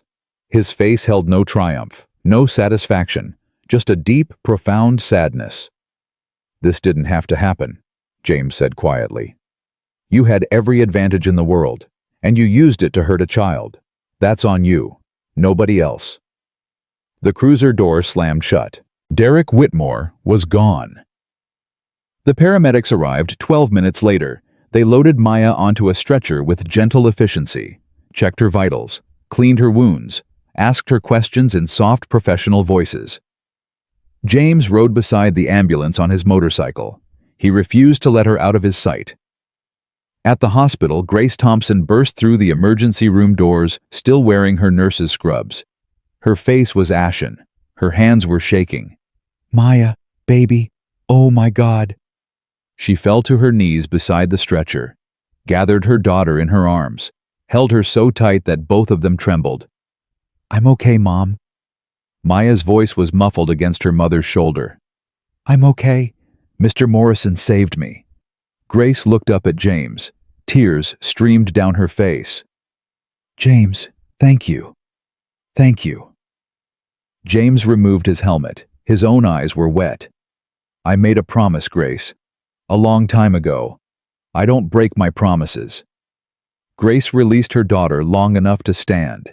She walked to James, looked into his face. Then she threw her arms around him and sobbed against his chest. "He would be so proud of you," she whispered. "Marcus would be so proud." James held her gently. His voice broke for the first time all night. "I miss him every day," he said. "Every single day." They stood there in the harsh hospital light. Two people bound by love for a man who had been gone for years, united by their devotion to the child he left behind. Around them, the other Iron Wolves gathered. They filled the emergency room waiting area. 40 veterans in worn leather vests. They did not speak. They did not need to. They were family. And they had just brought one of their own home safe. At midnight, Richard Whitmore's phone rang. He was in his home office, still working on the city council presentation that would seal his biggest development deal yet. He glanced at the caller ID. Ridgewood Police DP Ted. "This is Richard Whitmore." "Mr. Whitmore, this is Chief Miller. I'm calling about your son Derek." "What about him?" "He's been arrested. Assault and battery, destruction of property, hate crime enhancement. He's being held at the county juvenile facility." Richard's hand tightened on the phone. "There must be some mistake." "No mistake, sir. We have 40 witnesses, security camera footage, and a victim in the hospital." "Who's the victim?" "Maya Thompson, daughter of the late Sergeant Marcus Thompson." Richard's blood went cold. For a long moment, he said nothing. "I'll have my lawyers there within the hour," he finally said. "That's your right, sir. But I should warn you, this case is getting a lot of attention. The Thompson name carries weight in this town. A lot of people are going to be watching how this plays out." Richard hung up without another word. He sat alone in his office. The grandfather clock ticked in the corner. The photographs on the wall stared down at him. Photographs of his success, his power, his empire. And all he could think about was a boy named Marcus Thompson, who had almost ruined everything 30 years ago. A boy who was dead now, but whose daughter had just brought Richard's carefully constructed world crashing down around him. He picked up the phone again, dialed his lawyer. "Get to the juvenile facility, now. We have a problem." At the same moment, in a small room at the county hospital, Maya Thompson finally stopped shaking. The doctors had examined her. X-rays showed no broken bones, just bruises, scrapes, soft tissue damage that would heal in a few weeks. Her mother sat beside her bed, holding her hand, not letting go. "I'm sorry, baby," Grace said. "I should have been there. I should have come home." "Mom, It's not your fault. I work too much. I leave you alone too much. If I had been there, then he would have found another time. Maya's voice was stronger now, clearer. He was hunting me, Mom. He planned this. It didn't matter when or where. He was going to find me eventually. Grace wiped her eyes. How did Mr. Morrison know? How did he get there so fast? Maya pulled the broken pendant from under her hospital gown. The chain was snapped, the plastic was cracked, but the button still clicked when she pressed it. He gave me this, told me to press it if I was ever in real trouble. Grace took the pendant, turned it over in her hands. Her face crumpled. He never stopped watching over you. All these years, working at that school, pretending to be invisible, just so he could keep his promise to your father. I know, Mom. Maya's eyes filled with tears. I know now. Grace put the pendant on the bedside table. She leaned forward and kissed her daughter's forehead. Your father would be so proud of you, she whispered. You were so brave. You fought back. You called for help. You survived. Maya closed her eyes. Exhaustion was finally catching up with her. I was so scared, Mom. I thought he was going to kill me. But he didn't. Because you're not alone. You were never alone. You just didn't know it yet. Maya drifted toward sleep, her mother's hand warm in hers, the beeping of the hospital monitors steady and reassuring. Outside her room, James Morrison stood guard. He had not moved since they arrived. He stood with his back against the wall, his arms crossed, his eyes watching every person who walked down the corridor. One of the nurses approached him. Sir, visiting hours are over. You'll need to leave. James did not look at her. His eyes stayed fixed on Maya's door. I'm not a visitor. I'm family. The nurse hesitated. Then she saw his vest. The iron wolves patch, the military insignia. Are you James Morrison? The one who... I'm the one who brought her in, and I'm the one who's staying. The nurse nodded slowly. I'll get you a chair. Don't need one. I've stood watch in worse places than this. She left him alone. James Morrison stayed exactly where he was. His promise unbroken, his vigil unending. And somewhere in the holding cell across town, Derek Whitmore was finally beginning to understand that money and power could not save him from what was coming next. The juvenile holding cell smelled of bleach and fear. Derek Whitmore sat on a thin mattress bolted to a concrete slab. His expensive sneakers had been taken. Paper slippers replaced them. His belt was gone. His phone was gone. Everything that marked him as Derek Whitmore, son of Richard Whitmore, heir to a small empire, had been stripped away. He was just another boy in a cage. The fluorescent lights hummed above him. They never turned off, not even at 2 a.m. when the rest of the world was sleeping. The light was constant, merciless. It revealed every crack in the walls, every stain on the floor, every piece of graffiti scratched into the paint by boys who had sat here before him. Derek had not slept. Every time he closed his eyes, he saw those headlights, 40 of them, flooding the gas station, pinning him in their glare. He heard the engines, felt the vibration in his bones, saw the old janitor's face as the helmet came off. You have just made a fatal mistake. He pulled his knees up to his chest, wrapped his arms around them. He was cold. The cell was always cold. They did that on purpose, he realized. Everything here was designed to break you down. The thin mattress, the constant light, the cold, the silence. His father would come. His father always fixed everything. One phone call, and this would all go away. The witnesses would recant. The charges would be dropped. The girl would take a settlement and disappear. That was how the world worked. That was how it had always worked. The heavy door at the end of the corridor buzzed. Footsteps echoed on the concrete. A guard appeared outside Derek's cell. Whitmore, your father's here. Derek scrambled to his feet. His heart surged with relief. Finally, this nightmare would end. They led him through a series of locked doors to a small visitation room.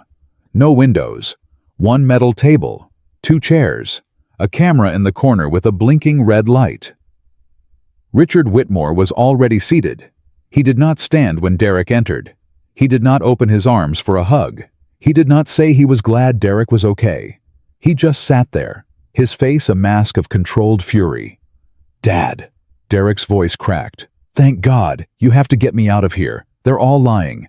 That janitor set me up. The whole thing was a trap." Richard did not move. His eyes were cold, calculating. The same eyes that had closed 1,000 business deals. The same eyes that had destroyed a dozen competitors. "Sit down," Richard said. Derek sat. His hands were shaking. "Do you have any idea what you've done?" "I didn't... Dad, I was just..." "I said sit down and shut up." Derek's mouth closed. He had never heard his father speak to him like this, not once in 17 years. Richard leaned forward. His voice dropped to a whisper, dangerous, venomous. "I have spent 25 years building a reputation in this town. 25 years cultivating relationships with the school board, the city council, the police department, the judges.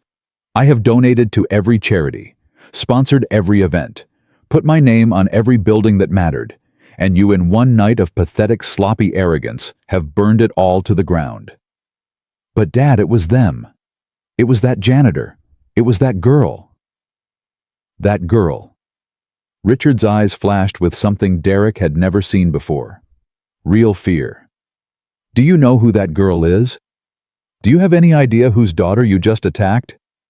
The janitor said something about a sergeant, a war hero. Marcus Thompson. Richard spat the name like poison. The one man in this town whose memory is untouchable. The one name that every veteran, every politician, every decent citizen in Ridgewood treats like sacred ground. And you put your boot on his daughter. Derek felt the blood drain from his face. "I didn't know." "Of course you didn't know. Because you're stupid. Because you're reckless. Because you inherited all of my ambition and none of my brains." The words hit Derek like physical blows. His father had never spoken to him this way. Never looked at him with such open contempt. "What about the witnesses?" Derek grasped for hope. "They're just bikers. We can discredit them. Pay them off." 40 witnesses, Derek. 40 veterans. Men who served with Marcus Thompson. Men who would die before they changed their testimony. And there's security camera footage from the gas station. The whole thing is on tape. The cameras were old. Maybe they didn't work. They worked. Richard's voice was flat. "My lawyer already checked. Every kick, every word you said, all of it, recorded." Derek's last hope crumbled to dust. "So what do we do?" Richard stood up. He walked to the corner of the room, turned his back on his son. "My lawyer will be here in the morning. He'll tell you what to say, how to plead. You'll do exactly as he instructs. No improvising, no outbursts, no claiming you're innocent." "But I am innocent. They provoked me. She said things. She called you worthless." Richard spun around. His face was purple with rage. "She called me worthless because that's what people in this town think of me now. Because of you. Because you couldn't leave one disabled girl alone." He walked back to the table, planted his hands on the metal surface, leaned in close. "Do you know what this has cost me? The city council vote is next month. The development deal I've been working on for 3 years, gone. The council members are already distancing themselves. They don't want to be associated with the Whitmore name. Not after this. I'm sorry, Dad. I'll fix it. I'll apologize. I'll say whatever you want." "You'll say nothing." Richard straightened up. "From this moment on, you don't speak unless my lawyer tells you to speak. You don't move unless my lawyer tells you to move. You are no longer my son. You are a liability that needs to be managed." The words hung in the air. Cold. Final. Absolute. Derek stared at his father.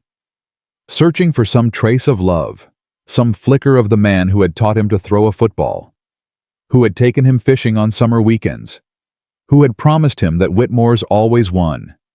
He found nothing, only contempt. "You did this?" Derek whispered. His voice trembled with a new emotion. Not fear, not shame, hatred. "You taught me this. You told me to be strong, to never let anyone disrespect me, to crush anyone who got in my way. I told you to be smart about it." Richard's voice was ice. "I told you not to get caught. You failed. You said she was nobody. You said her family had no power. I was wrong. Her father was a war hero. Her protector is a decorated veteran with 40 men at his command. I underestimated the situation, but you're the one who walked into it." Derek felt something breaking inside him, something fundamental. The foundation of his entire identity was cracking apart. "You're not going to help me," he said slowly. "You're not going to save me. I'm going to do what I can to minimize the damage. To our family, to our reputation, to my business." Richard walked to the door, knocked twice. "What happens to you is no longer my primary concern." The door opened. A guard stood waiting. "I'll send the lawyer in the morning," Richard said without turning around. "Try not to make things worse." He walked out. The door closed behind him. Derek sat alone in the visitation room. The fluorescent light hummed. The camera blinked. And for the first time in his life, Derek Whitmore understood what it felt like to be truly, completely, utterly alone. He had lost his status, his future, his freedom. And now he had lost his father. The only thing left was a white-hot, burning rage. Not at the girl, not at the janitor, not at the 40 bikers who had surrounded him, at the man who had just walked out that door. The rage crystallized into something hard and sharp, something that felt almost like clarity. His father had used him, shaped him, pointed him at targets like a weapon, and now that the weapon had misfired, Richard Whitmore was throwing it away. Just a copy. The janitor had been right. Derek was nothing but a copy of his father, and copies were disposable. An hour later, the door buzzed again. A young woman entered. Tired eyes, rumpled suit. She carried a worn briefcase. "Derek Whitmore, I'm Sarah Rivera. I'm your public defender." Public defender. Derek looked up. "My father said he was sending his lawyer." "Your father's lawyer declined the case. Conflict of interest, apparently." Sarah sat down across from him. "I've been assigned to represent you. Now I need you to tell me exactly what happened, and I need you to tell me the truth." Derek stared at her. This woman was not part of his father's world. She was not expensive, not connected, not powerful, but she was here, and his father's people were not. "The truth," Derek said slowly. "You want the truth. That's the only way I can help you." Derek thought about his father's instructions. Say nothing. Do nothing. Be managed. He thought about the contempt in Richard's eyes, the disgust, the abandonment. He made a decision. "It was my father," Derek said. "He put me up to it." Sarah's pen froze on her notepad. "Excuse me. My father, Richard Whitmore. He told me to get that girl out of his sight. He said she didn't belong at our school. He said her family was nobody. He told me to make her life miserable until she transferred or dropped out." "Derek, do you understand what you're saying?" "I understand exactly what I'm saying." Derek's voice was steady now, cold. "He's been telling me stories about Marcus Thompson since I was a kid. How Thompson ruined his life. How Thompson almost destroyed everything he built. He hated that man, and he passed that hate down to me." Sarah set down her pen. Her face was pale. "I need you to be very careful here. If you're making this up to shift blame—" "I'm not making it up. Check his phone records. Check his emails. He told me which shortcuts she took home. He told me when her mother worked double shifts. He knew everything about that girl's schedule because he'd been watching her for years, waiting for someone to finish what he started." "What he started?" What does that mean? Derek paused. A memory surfaced. Something his father had said once late at night after too many drinks. 7 years ago. The hit and run that put her in that wheelchair. Ask my father where he was that night. Ask him about the blue pickup truck he used to own, the one he sold a week after the accident. Sarah's face went white as chalk. You're saying your father was involved in the accident that paralyzed Maya Thompson. I'm saying you should look into it. Derek leaned back in his chair. Something had shifted inside him. He was no longer afraid. He was no longer desperate. He was empty, hollow, free. My father taught me everything I know. Now I'm going to teach him what it feels like to be destroyed by someone you trusted. The story changed everything. By 6 a.m., Derek's confession was on the district attorney's desk. By 7 a.m., it was in the hands of the chief of police. By 8 a.m., the first reporters started gathering outside the county courthouse. At 9 a.m., the Ridgewood Herald printed a special morning edition. The headline screamed across the front page in thick black letters. Whitmore's son confesses to assault, implicates father in conspiracy. The story spread like wildfire. At the VFW Post, veterans who had served with Marcus Thompson gathered around the newspaper. Their voices were low, their faces were grim. I always knew Richard Whitmore was dirty, one man said. But this going after a child, going after Marcus's child. It's not just the boy, another man replied. Look at what Derek said. He's pointing at the hit and run, 7 years ago, the accident that put Maya in that chair. You think Richard Whitmore was driving that truck? I think we're about to find out. At the Ridgewood Diner, the morning coffee crowd passed the paper from table to table. Conversations that had been whispered for years were suddenly spoken aloud. I went to school with Richard Whitmore, an older woman said.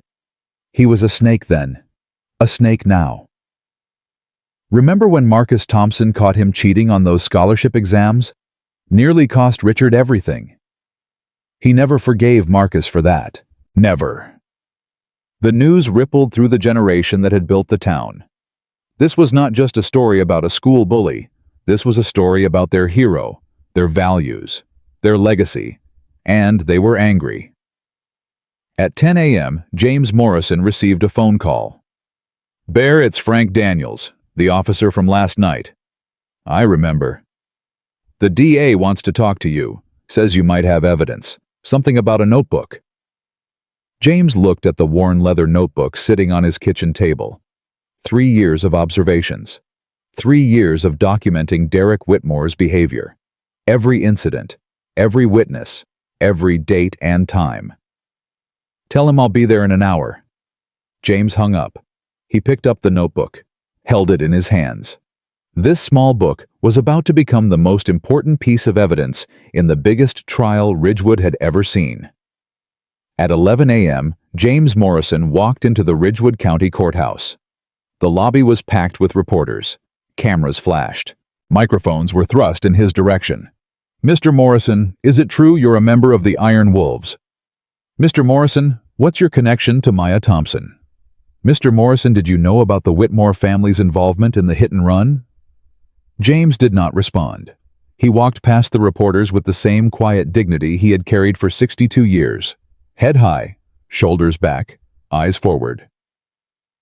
The district attorney was waiting in a conference room on the 3rd floor. His name was Michael Torres. Young, ambitious, running for re-election in a town that loved its veterans. Mr. Morrison, thank you for coming. Torres gestured to a chair. Please sit down. James remained standing. He placed the notebook on the table. This is everything I have.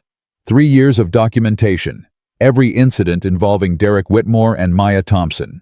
Dates, times, witnesses, everything. Torres opened the notebook. His eyes widened as he flipped through the pages. October 10th, 12:15 p.m., cafeteria. Witnessed Derek Whitmore intentionally take wheelchair-accessible table to prevent Maya Thompson from sitting. He kept reading. October 17th, 8 a.m., main hallway. Derek Whitmore posted unauthorized charity posters featuring Maya Thompson's photograph without her consent. Torres looked up. You've been watching him for 3 years. I've been watching her for 3 years, protecting her. He just happened to become the biggest threat. Why? Why would a school janitor spend 3 years documenting a student's behavior? James pulled out a photograph, the same photograph he kept on his nightstand. 6 soldiers in the Iraqi desert, young, tired, brothers. Because her father saved my life, and I promised him I would watch over his daughter for as long as I lived. Torres took the photograph. His expression softened. You served with Marcus Thompson. I was his platoon sergeant. When we got ambushed outside Fallujah, I took shrapnel in my leg. I was down. The order came to retreat, to leave me. James's voice cracked slightly. Marcus didn't obey. He ran through enemy fire, threw me over his shoulders, carried me 5 miles to safety on a broken leg. Torres set the photograph down. He saved your life. He gave me my life. Everything I've done since then has been about honoring that debt, working at that school, watching over Maya, documenting what that boy was doing to her. All of it. Did you know about Derek's father, about his possible involvement in the original accident? I suspected. Richard Whitmore and Marcus Thompson had history going back decades. Bad blood. When Maya was hit by that truck 7 years ago, I knew in my gut that Richard was involved somehow, but I couldn't prove it. And now his own son is talking. Check the records. Richard Whitmore owned a blue pickup truck until 1 week after Maya's accident. Then he sold it. Check the buyer. Check if that truck still exists. Check if it has any damage consistent with hitting a pedestrian. Torres wrote rapidly on a legal pad. His face was flushed with excitement. This could change everything. If we can connect Richard Whitmore to the hit and run, then you won't just be prosecuting Derek for assault. You'll be prosecuting his father for attempted murder. Torres stood up, extended his hand. Mr. Morrison, I think you just broke this case wide open. James shook his hand. His grip was firm, steady. I didn't do it for the case. I did it for Marcus. And for his daughter. At noon, the Iron Wolves assembled. They gathered in the parking lot of their community hall. 40 veterans, some in their leather vests, some in civilian clothes, all united by a bond that transcended age and background. James stood before them. Brothers, sisters, you all know what happened last night. You were there. You saw what that boy did to Maya Thompson. Murmurs of agreement rippled through the crowd. But this isn't over. The DA is building a case, not just against Derek Whitmore, against his father. Richard Whitmore may have been the one who put Maya in that wheelchair 7 years ago. The murmurs turned to angry shouts. That son of a bitch! I knew it. I always knew. What do we do, Bear? James raised his hand. The crowd fell silent. We ride, not for vengeance. We ride for Marcus. We ride for his daughter. We ride to remind this town what honor looks like. At 12:30 p.m., 40 motorcycles roared to life. They pulled onto Main Street in perfect formation. 2 by 2. A column of chrome and steel. They drove slowly, respectfully, under the speed limit. They obeyed every traffic light. But they took up the entire road. Traffic stopped. People came out of shops. Children pointed from sidewalks. The procession continued to the center of town, to the courthouse, to the town hall, to the buildings that bore the names of donors like Richard Whitmore. They parked. They dismounted. They formed a long, silent line, and they waited. 40 veterans, standing at attention, American flags in their hands. They did not chant. They did not protest. They simply stood, a living testament, a demand for justice. At 1 p.m., Richard Whitmore's lawyer called with devastating news. Richard, we have a problem. A serious problem. What now? Your son confessed to everything. He implicated you in the conspiracy to harass Maya Thompson. and he told them to look into the hit and run from 7 years ago. Richard's hand tightened on the phone until his knuckles turned white. He what? He told them about the blue truck, Richard, the one you sold a week after the accident. The DA is already pulling records. If they find that truck, they won't find it. I made sure of that. Are you certain? Because if there's even a scratch of evidence connecting you to that accident, your son's assault charges become the least of your problems. We're talking attempted murder of a child. Richard sank into his chair. For the first time in 25 years, he felt the ground shifting beneath his feet. His son had betrayed him. His empire was crumbling, and the ghost of Marcus Thompson was finally coming to collect. At 2 p.m., Maya Thompson woke up in her hospital bed. Her mother was still beside her, still holding her hand. The television in the corner was playing the local news. A reporter stood in front of the courthouse, microphone in hand. The Iron Wolves have been standing vigil for over an hour now. 40 veterans demanding justice for the daughter of fallen hero Marcus Thompson. Meanwhile, sources tell us that Derek Whitmore has confessed to the assault and implicated his father, local businessman Richard Whitmore, in a broader conspiracy. Maya watched the screen. The faces of the men and women who had saved her, standing in the cold, standing for her. "Mom," she whispered. "Look at them." Grace squeezed her daughter's hand. Tears streamed down her face. "They loved your father, baby, and they love you. I didn't know. All these years, I didn't know anyone was watching. Your father's brothers never stopped watching. They never will." Maya looked at the television, at the 40 veterans standing in formation, at the American flags rippling in the cold wind. For the first time in 7 years, she did not feel alone. She felt protected. She felt loved. She felt like Marcus Thompson's daughter. 3 weeks later, the Ridgewood County Courthouse was filled beyond capacity. Every seat was taken. People lined the walls. Reporters crowded the back with cameras and microphones. The overflow crowd watched on screens set up in the lobby. The trial of Derek Whitmore had become the biggest event in the town's history. Maya sat in the front row between her mother and James Morrison. She wore a simple blue dress. Her hair was pulled back. Her hands rested in her lap.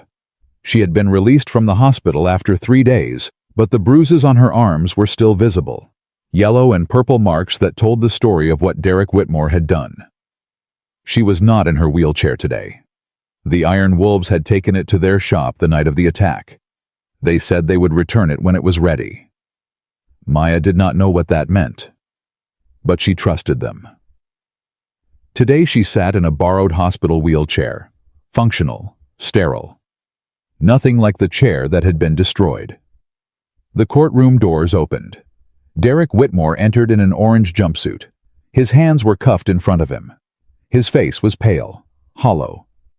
3 weeks in juvenile detention had stripped away everything that had once made him Derek Whitmore. He did not look at the crowd. He did not look at Maya. He kept his eyes fixed on the floor as the guards led him to the defense table. Behind him in the gallery, Richard Whitmore sat with his team of lawyers. His face was a mask of controlled fury. He had been subpoenaed as a witness. The investigation into the hit and run from 7 years ago was still ongoing. No charges had been filed yet. But everyone in the courtroom knew it was only a matter of time.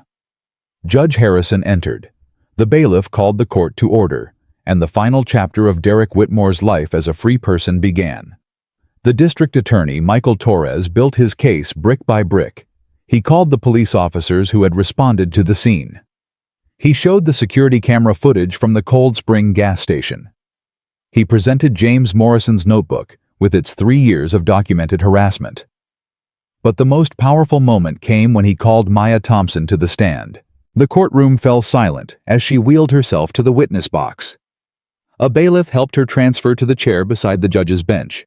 She adjusted her dress, took a breath, and faced the room. "Miss Thompson," Torres said gently, "can you tell us what happened on the evening of October 24th? Maya's voice was soft but steady. "I left school around 3:45. Derek Whitmore's truck pulled up beside me in the parking lot. He pretended to accidentally swerve close to me, knocked my backpack off my lap. While he was helping me pick up my things, he did something to my wheelchair tire. How do you know he did something to the tire? Because it started going flat about 10 minutes later, and when I tried to take the main road home, I couldn't make it. The chair kept pulling to the right. I had to take the shortcut past the old gas station. And what happened at the gas station? Maya's hands tightened in her lap. He was waiting for me. His truck blocked the exit. He got out. He started saying things, calling me names, worthless, useless, trash. What did you do? I tried to leave, but my tire was completely flat by then. I couldn't move. And then, Maya's voice cracked slightly. He kicked my wheelchair, knocked me out of it. I fell on the concrete. Then he started destroying the chair, kicking it, stomping on it, breaking it. Did he stop there? No. Maya's eyes glistened with tears. He turned back to me. I was on the ground. I couldn't get up. My legs don't work. He knew that. He kicked me anyway. In the hip, in the thigh. He was going to kick me again, in the ribs. But then what? Then I heard the motorcycles. Torres nodded. Thank you, Miss Thompson. No further questions. The defense attorney stood. His name was William Cross. Expensive suit, silver hair, the kind of lawyer that families like the Whitmores kept on retainer. Miss Thompson, Cross said smoothly, you say my client called you names. But isn't it true that you also said things to him? Provocative things. I told him the truth, Maya said. I told him my father was a hero. I told him he was just a bully. So you admit you provoked him? I defended myself with words. He attacked me with his fists. But you... Objection. Torres stood. The witness has answered the question. Sustained, Judge Harrison said. Move on, Mr. Cross. Cross shuffled his papers. He tried 3 more times to shake Maya's testimony. Each time she answered calmly, clearly, without flinching. Finally, Cross gave up. No further questions. Maya wheeled herself back to her seat. Her mother wrapped an arm around her shoulders. James Morrison gave her a small nod of approval. She had done it. She had faced her attacker in open court, and she had not broken. The trial lasted 4 days. The defense tried everything. They argued that Derek had been provoked, that the Iron Wolves had set a trap, that the security footage was incomplete. None of it worked. On the 5th day, the jury returned their verdict in less than 2 hours. We, the jury, find the defendant Derek Whitmore guilty of aggravated assault. A murmur swept through the courtroom. We, the jury, find the defendant guilty of destruction of property. The murmur grew louder. We, the jury, find the defendant guilty of committing a hate crime. The courtroom erupted. Cheers from the veterans, sobs from Grace Thompson. Richard Whitmore's face turned the color of ash. Judge Harrison banged his gavel. Order! Order in the court! The noise subsided. The judge turned to face Derek. Mr. Whitmore, please rise. Derek stood on shaking legs. His lawyer stood beside him. Neither of them looked at the judge. Derek Whitmore, this court has found you guilty of crimes that shock the conscience. You targeted a disabled young woman. You stalked her. You sabotaged her mobility device. You attacked her when she was helpless and alone. And you did it with hatred in your heart. The judge's voice hardened. I have reviewed the evidence. I have listened to the testimony. I have considered your age, your background, your lack of prior record. And I have concluded that you are exactly the kind of person that the juvenile justice system was designed to reform. Derek's knees buckled. His lawyer caught his arm. You are hereby sentenced to 3 years in a maximum security juvenile correctional facility. You will undergo mandatory counseling for anger management and bias reduction. You will have no contact with the victim or her family. The gavel fell. This court is adjourned. Derek Whitmore was led away in handcuffs. He did not look back. He did not speak. He was simply gone. In the gallery, Richard Whitmore sat motionless. His empire was crumbling around him. The city council had already voted to revoke his development permits. His business partners were distancing themselves. And the DA had announced that morning that a grand jury would be convened to investigate his possible involvement in the hit-and-run that had paralyzed Maya Thompson 7 years ago. Everything Richard Whitmore had built was falling apart. And it had all started with his own son's confession. 2 weeks after the trial, Maya received a phone call. "Miss Thompson, this is Maria from the Iron Wolves. Your chair is ready." Maya's heart leaped. "It is. Bear wanted me to tell you personally. Can you come to the clubhouse tomorrow afternoon? Around 2. I'll be there." Maya hung up. She looked at her mother. They finished the chair. Grace smiled. "Then let's go get it." The next day, Grace drove Maya to the old auto body shop that served as the Iron Wolves clubhouse. The parking lot was full. Motorcycles lined up in neat rows. Men and women in leather vests stood outside talking quietly. When Maya's car pulled up, they all turned to look. James Morrison emerged from the garage. He was not wearing his janitor's uniform. He wore his full Iron Wolves vest patches gleaming in the afternoon sun. He walked to the car and opened Maya's door. "Welcome, Miss Thompson. We've been waiting for you." Grace helped Maya transfer to the borrowed hospital wheelchair. Together, they followed James into the garage. Maya stopped breathing. In the center of the concrete floor, illuminated by a single work light, stood her wheelchair. But it was not her wheelchair. Her old chair had been a symbol of limitation. Worn, squeaky, medical gray. This was a statement. The frame gleamed with fresh paint. A deep, rich blue that seemed to glow in the light. The metal had been reinforced with new steel supports. The footrest was solid and sturdy, and the wheels were completely new. Thick rubber treads that looked like they could handle anything. "That color," Maya whispered. "What is that color?" "Regimental blue," James said. "The official color of the 3rd Infantry Division. Your father's unit." Maya's eyes filled with tears. "Tank did the welding," James continued. "Maria handled the wheels. I did the paint myself. 3 coats. Took me 2 days to get it right." He walked over to the chair, ran his hand along the frame. "This isn't just a wheelchair anymore, Maya. It's a chariot, built by soldiers, for the daughter of a soldier." Maya wheeled herself closer. She saw the details now. The reinforced joints, the cushioned seat, the small brass plaque attached to the crossbar beneath the seat. She leaned forward to read it. "Maya Thompson, daughter of Sergeant Marcus Thompson, protected by the Iron Wolves." The tears spilled over. Maya covered her face with her hands. Grace knelt beside her daughter, held her, cried with her. James stood back. His own eyes were wet. One by one, the other Iron Wolves entered the garage. 40 men and women. They formed a circle around Maya. Silent, respectful, honoring the daughter of their fallen brother. Maya looked up, wiped her eyes, and for the first time since the attack, she smiled. "Can I try it?" "It's yours," James said. "It was always yours." Maria and Grace helped Maya transfer from the hospital chair to her new one. The moment she settled into the seat, she felt the difference. It was solid, strong.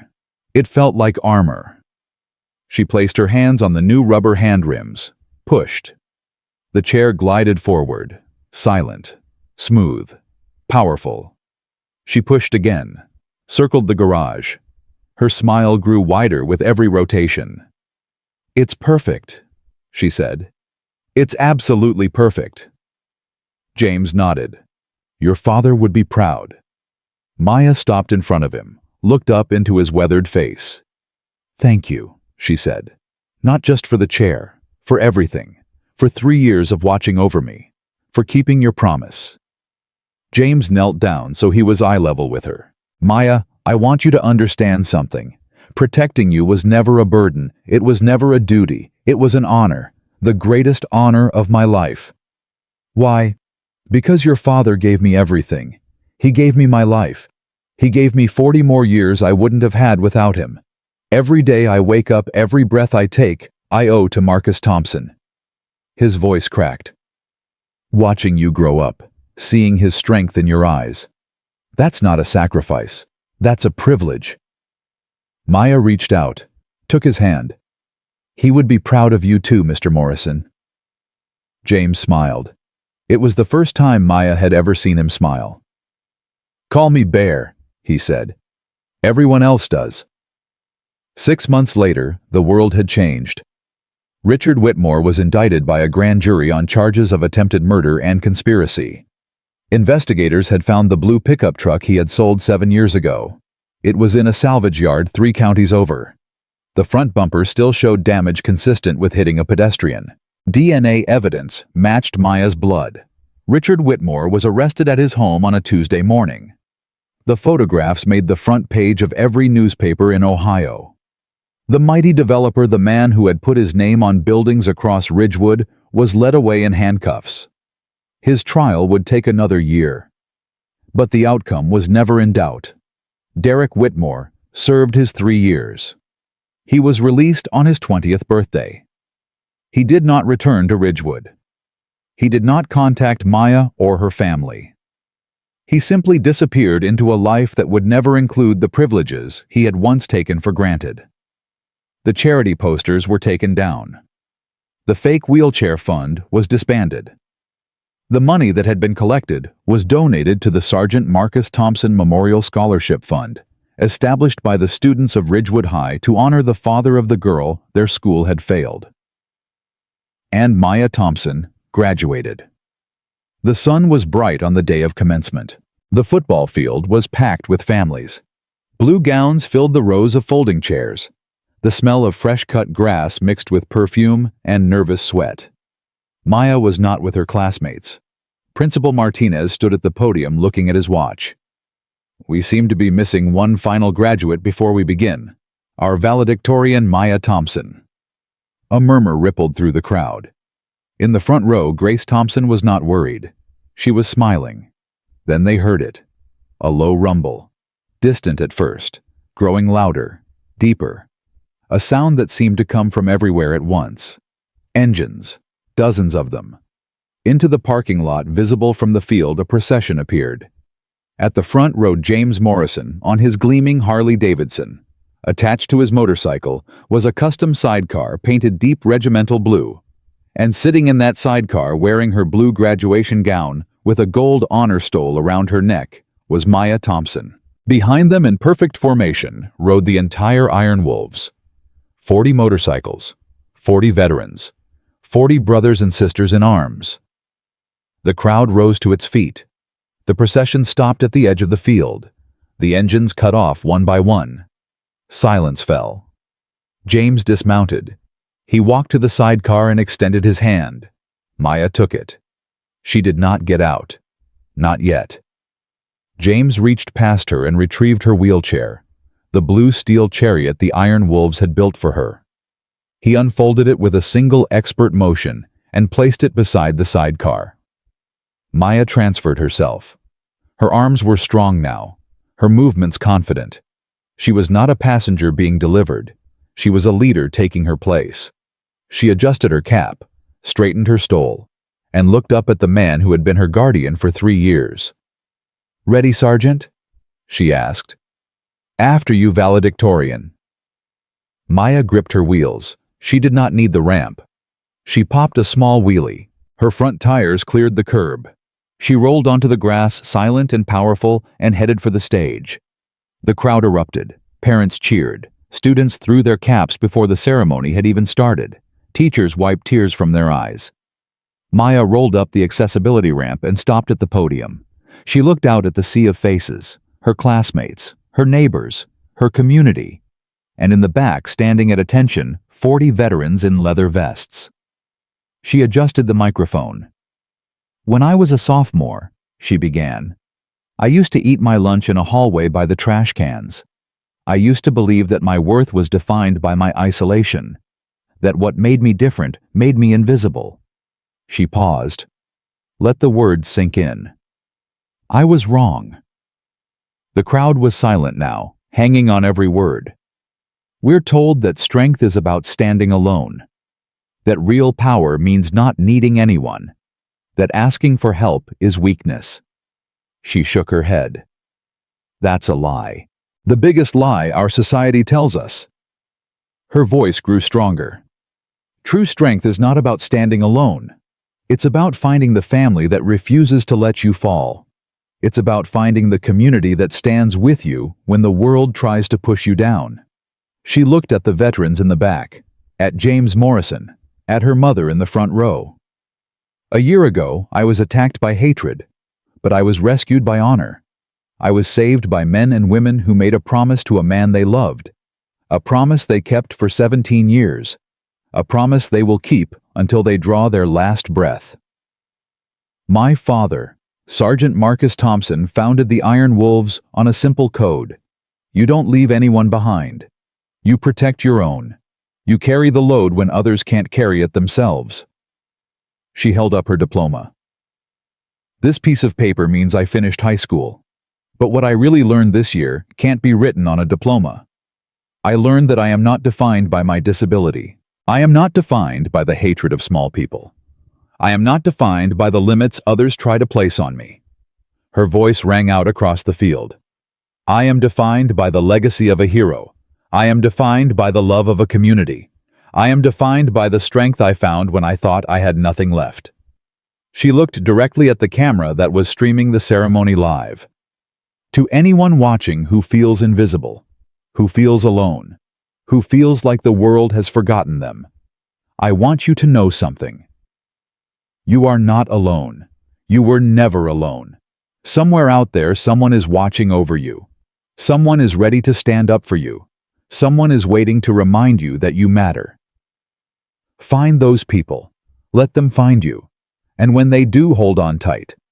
Because that's what family does. That's what honor looks like. That's what it means to be human. She raised her diploma high above her head. My name is Maya Thompson. I am the daughter of Sergeant Marcus Thompson. I am protected by the Iron Wolves, and I am just getting started. The stadium exploded. The roar was deafening. Standing ovation. Thunderous applause. 40 motorcycles revving their engines in salute. Maya rolled back from the podium. Her mother ran to meet her. They embraced at the edge of the stage, both of them crying, both of them laughing. James Morrison walked over. He stood at attention. Then he saluted. Your father would be so proud of you, he said. So proud. Maya looked up at him through her tears. I know, she said, because I'm proud of me too. 1 year later, Maya Thompson enrolled at Ohio State University on a full scholarship. She majored in social work. She volunteered at the VA hospital on weekends, helping other veterans and their families navigate the system. James Morrison retired from Ridgewood High. But he did not stop watching over Maya. He rode up to Columbus every other weekend to have dinner with her, to check on her, to make sure she was okay. The Iron Wolves never disbanded. They continued their patrols, their community work, their vigilance. And every year on the anniversary of Marcus Thompson's death, they gathered at his grave to pay their respects. Maya always joined them. She would wheel herself to the headstone, place her hand on the cold marble, and whisper the same words every time. Hi, Daddy. It's me. I'm okay. I'm more than okay. Thank you for the brothers you left behind. Thank you for the guardian who never stopped watching. Thank you for the legacy that saved my life. I love you. I miss you. And I promise to make you proud every single day. The wind would rustle through the cemetery. The flags would flutter. And somewhere in the distance, Maya could swear she heard the rumble of motorcycle engines. 40 of them.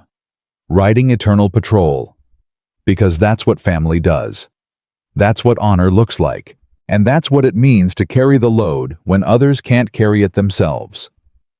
Maya Thompson was not defined by her wheelchair. She was not defined by the hatred of small men. She was defined by love, by loyalty, by a legacy that would never die, and she was just getting started.